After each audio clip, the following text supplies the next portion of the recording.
Assalamualaikum warahmatullahi wabarakatuh. Ketemu lagi ya dalam perkuliahan online seperti biasa. Untuk hari ini dengan mata kuliah teknologi, seperti biasa juga untuk pengambilan silakan masing-masing. Kemudian linknya sudah saya share di sana, silahkan klik untuk mengikuti.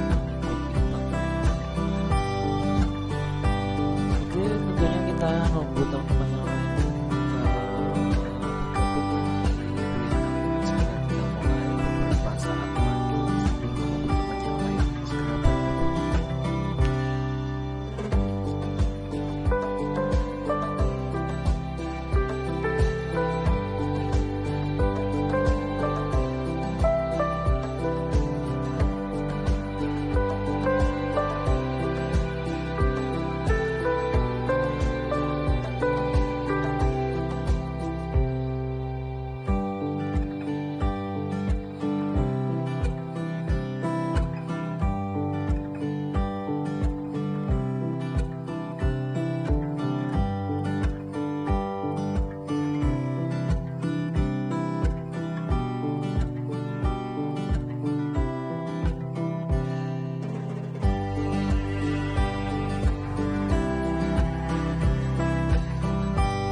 Oke, mungkin bisa segera kita mulai saja ya.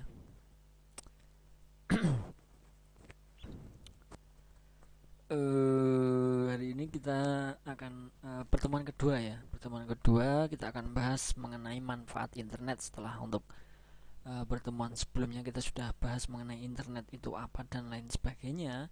Dan hari ini kita akan membahas mengenai manfaatnya, manfaat dari internet itu sendiri ya, mengenai teknologi internet.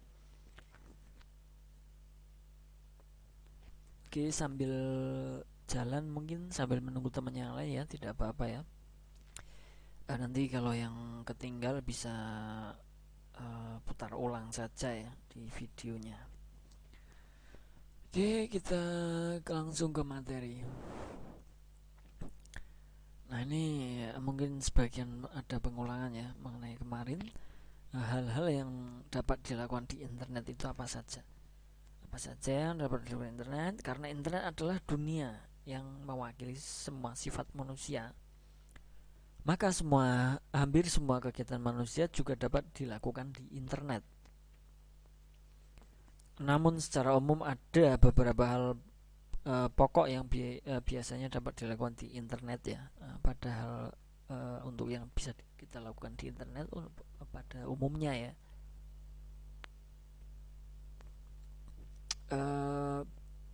Memperoleh informasi. Nah, ini tentunya pasti ya. Ini sebagian dari manfaat untuk internet. Yang disebut dengan informasi di sini tidak hanya berupa berita politik, ekonomi, olahraga dan sebagainya. Namun pengertiannya jauh lebih luas ya. Banyak sekali informasi yang dapat kita peroleh di internet. Mulai informasi yang dapat dipercaya sampai informasi yang isinya sangat tidak dapat dipercaya ya, seperti fitnah, gosip, hasutan dan sebagainya ataupun penipuan. Nah, itu semuanya informasi ya. Terkadang kita juga pernah ya ada mengenai penginformasian bahwa kita mendapatkan undian. Nah, itu adalah informasi yang salah ya. Nah, itu juga dilakukan terkadang melalui internet, misalkan di email kita misalkan ya, ada hal-hal penipuan seperti itu kan menggunakan internet. Nah, itu adalah beberapa contoh ya mengenai hal yang pokok yang bisa dapat dilakukan di internet dengan poin memperoleh informasi ya.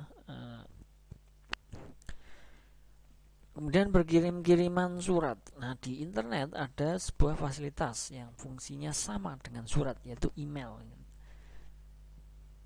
Pada zaman dulu mungkin kita untuk berkirim surat itu tidak bisa sebelum ada internet ya. Itu harus menggunakan surat, harus menggunakan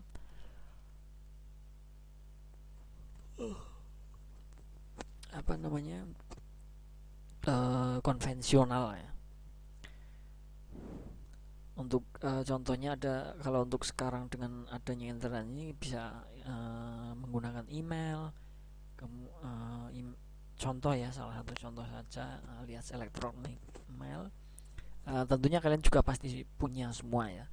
Nah, email ini adalah surat ajaib karena banyak sekali kelebihannya. Jika kita hendak mengirim email kepada seorang, kita tinggal mengetikkan alamat email orang tersebut, menulis isi pesan di formulir tersedia, lalu tekan tombol send kirim. Nah, ini sudah terkirim ya. Bahkan sekarang itu untuk email itu tidak hanya untuk surat menyurat melalui elektronik ya, akan tetapi bisa kita mengirimkan atau bertukar file ataupun apa ya namanya, mungkin dokumen-dokumen ya misalkan. Nah, itu bisa kita kirim melalui email ya. Beberapa detik kemudian, nah ini untuk selanjutnya ya, pesan email tersebut langsung sampai kepada alamat yang kita tuju. Untuk email ya sama dengan chat di WhatsApp misalkan ya, sama. Nah, untuk pesan email tersebut langsung kepada alamat yang kita tuju. Dengan email kita dapat mengirim satu pesan kepada berjuta orang sekaligus di seluruh dunia dengan cara yang gampang, cepat dan praktis. Nah, selain itu tidak ada biaya sama sekali alias gratis ya. Akan tetapi biayanya adalah kalau kita menggunakan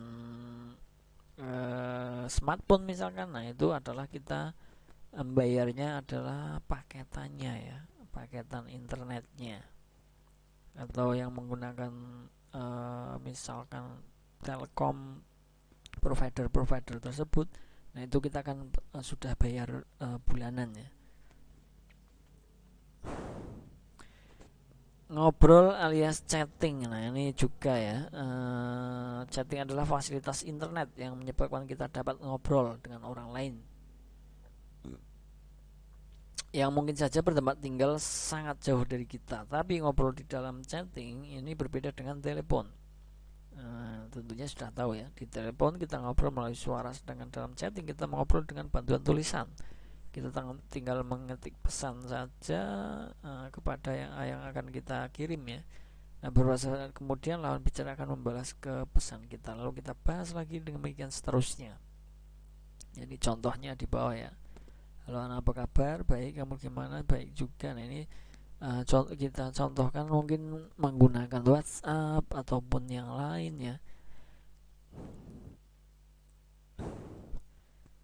Seperti itu ya. Nah, bahkan untuk sekarang ini untuk mengenai telepon ataupun chatting ya. Kalau telepon kan kita menggunakan suara, akan tetapi yang lebih canggih pada zaman sekarang ini adalah video call ya. Nah, ngobrol kita bisa benar-benar ya real bahwa kita ngobrol sama orang yang kita inginkan ya. Terkadang kan ada ya sedikit beberapa mungkin yang tidak kita chat sama si A, akan tetapi ternyata si A belum tentu si A tersebut terkadang dibaca oleh si B misalkan. Nah, beda dengan untuk video call kan lebih real ya, pasti ya. Kemudian selanjutnya melakukan transaksi perdagangan di internet. Kita juga bisa membeli dan menjual barang. Saat ini internet sudah banyak terdapat toko online secara fisik ya. Mereka bukan toko dalam arti sebenarnya, mereka hanya menyediakan situs web, dan melalui situs web ini kita bisa memesan barang-barang tertentu pada mereka. Misalnya saja kita hendak membeli mobil, kita tinggal mengisi formulir yang disediakan, menuliskan spesifikasi mobil yang hendak kita beli, lalu tekan tombol buy beli. Pembayaran dilakukan dengan kartu kredit melalui internet juga. Kemudian mobil yang kita pesan tersebut diantar ke rumah kita. Kalau itu adalah situs mengenai otomotif yang sudah benar-benar ini ya, real, nyata, dan tidak seperti halnya kalau kita buka di Facebook kan ada marketplace-nya. Nah, di situ untuk keamanan belum bisa kita jamin ya, belum bisa kita percaya sepenuhnya. Akan tetapi kalau untuk situs-situs tertentu mengenai pembelian itu, kalau kita lihat Lazada, kemudian ada Bukalapak dan lain sebagainya, itu kan ada pihak ketiganya ya, jadi aman, pasti aman. Jadi kalau memang si penjual tidak mengirimkan barang ke kita yang mau membeli, itu uang tidak akan diteruskan ke penjual dan akan dikembalikan lagi ke pembeli, seperti itu. Jadi ada pihak ketiganya. Dan untuk marketplace sementara sekarang yang kita pakai, mungkin yang kalian sering pakai juga, mungkin untuk hanya melihat-lihat, mungkin memang lebih murah ya kalau di sana ya. Akan tetapi untuk keamanannya belum bisa seperti halnya tadi atau Bukalapak maupun yang lainnya. Jadi kita juga harus ekstra hati-hati mengenai jual beli online ya.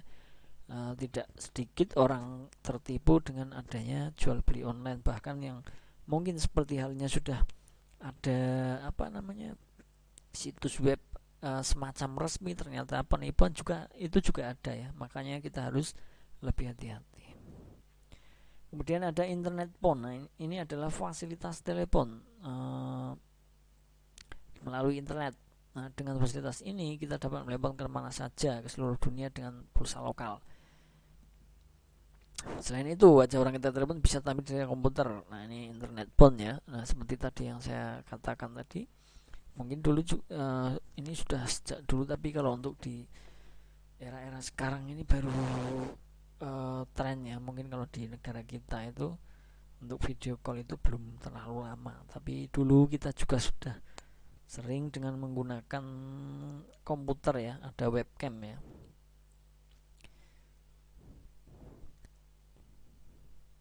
Saat ini fasilitas seperti ini belum diizinkan masuk ke Indonesia untuk ini, mungkin zaman dulu ya. Kalau sekarang saya rasa sudah, karena masih ada undang-undang monopoli komunikasi oleh Telkom. Nah, ini untuk beberapa saja ya, mungkin ada yang belum diizinkan. Tapi kita kan sudah jelas ya, semisal kalian mau mencoba menghubungi teman kalian di Amerika, di Korea ataupun Jepang dan lain sebagainya, itu tentunya kan kita sudah bisa ya, bisa bertatap muka saat kita bertelepon, yaitu video call ya. Kemudian berdiskusi ya, yang berikutnya ya. Di internet juga banyak terdapat forum diskusi. Temanya juga berbagai macam, ada diskusi tentang politik, ekonomi, olahraga dan lain sebagainya.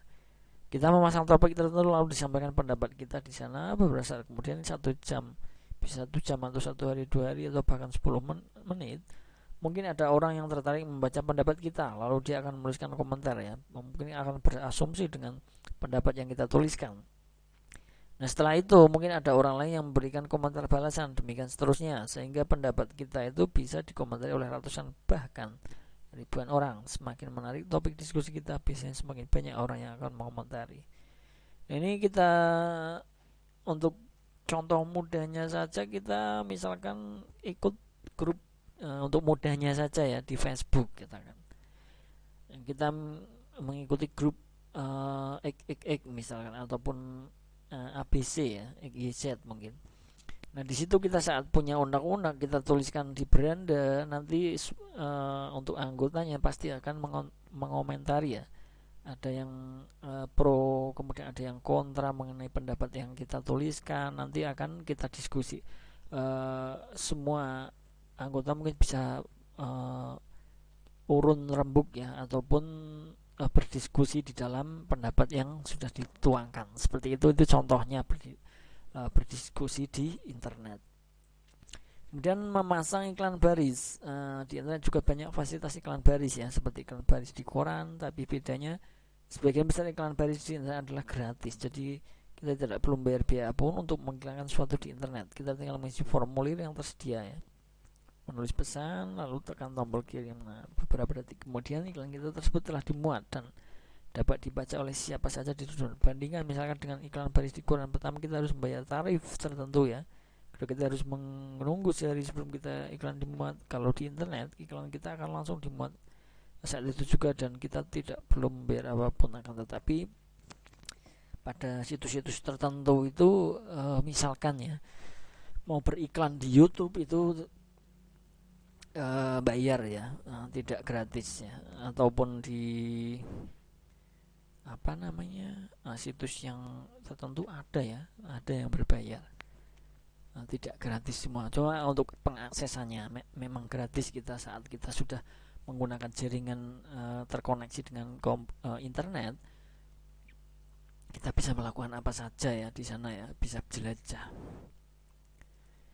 Biaya pemakaian internet, kita tidak bisa berhubungan dengan internet jika tidak di dunia ini tidak ada perusahaan yang bergerak di bidang internet service provider, ISP. Apa itu ISP? Secara gampangnya ISP adalah maklar yang menghubungkan kita dengan internet. Nah, kalau kita ingin memasang internet di rumah, kita harus berhubungan dengan ISP. Mereka inilah yang bertugas untuk memasang jaringan internet komputer di kita ya. Pokoknya tugas mereka mirip Telkom, PLN, dan PDAM. Nah, itu provider untuk sekarang juga sudah banyak sekali ya, tidak hanya untuk Telkom saja, akan tetapi sudah semakin berkembang ya, banyak sekali. Nah, ini contohnya ya untuk gambar layanan ISP-nya. Jadi saat kita menginginkan untuk mengirim kemudian mengakses web ataupun yang lain itu kita melalui ISP ya, maklarnya.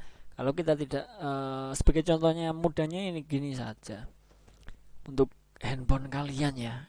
Kalau tidak ada ISP-nya tentunya kan tidak bisa mengakses sebuah internet. Nah, ini katakan untuk mudahnya ini adalah paketan internet kalian. Jadi saat mau mengirim email, kemudian mau web dan lain sebagainya itu tentunya harus ada paketannya. Kalau tidak ada ISP-nya atau maklarnya tadi, berarti kita tidak bisa terhubung dengan yang kita mau. Seperti itu saja untuk lebih mudahnya. Nah, ini agar kita dapat masuk internet di rumah, saya sarankan di rumah harus saluran telepon, komputer, dan modem ya. Pertama kali kita harus menghubungi ISP dengan telepon, tapi menghubungi di sini tidak seperti kita telepon untuk diajak ngobrol ya. Kita tinggal menghidupkan modem, menekan tombol connect, hubungkan di komputer. Nah, ini saya rasa sudah paham kalau mengenai hal ini ya. Sudah mudah kalau seperti ini. Kemudian karena hubungan kita dengan ISP dilakukan dengan bantuan telepon, maka perhitungan biayanya sama dengan perhitungan biaya pulsa telepon, sama ya. Ini tergantung dengan provider kebijakan masing-masing.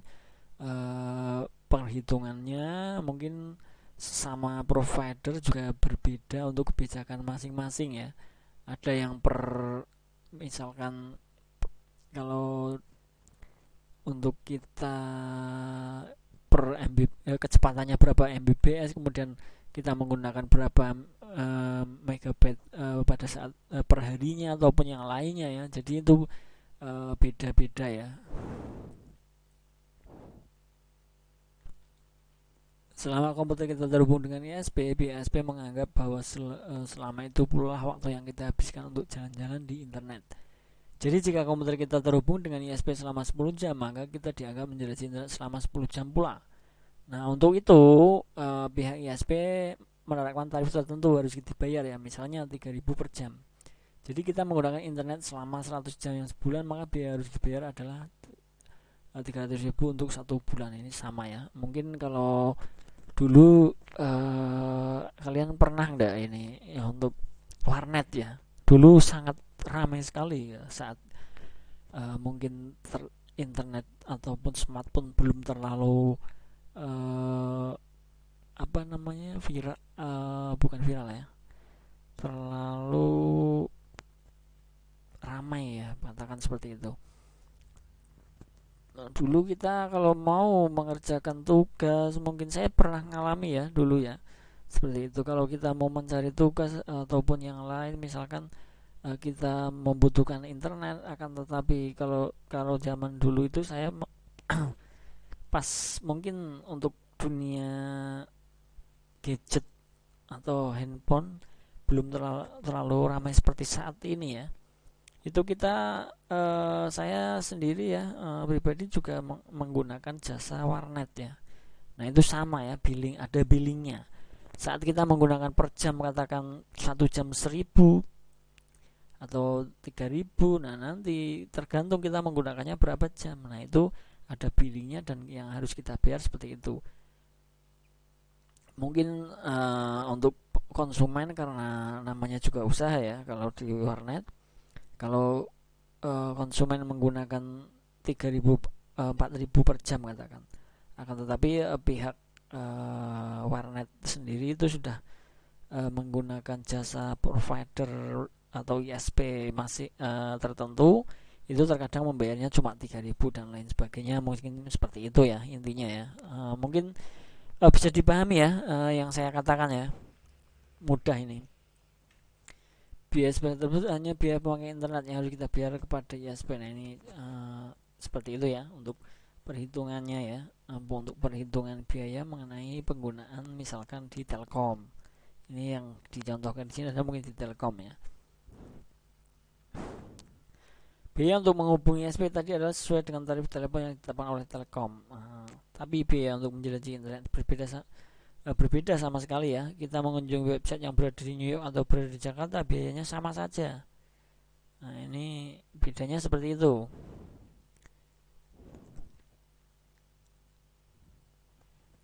Saat kita menjelajahi internet itu sampai ke seluruh dunia, itu tetap sama ya,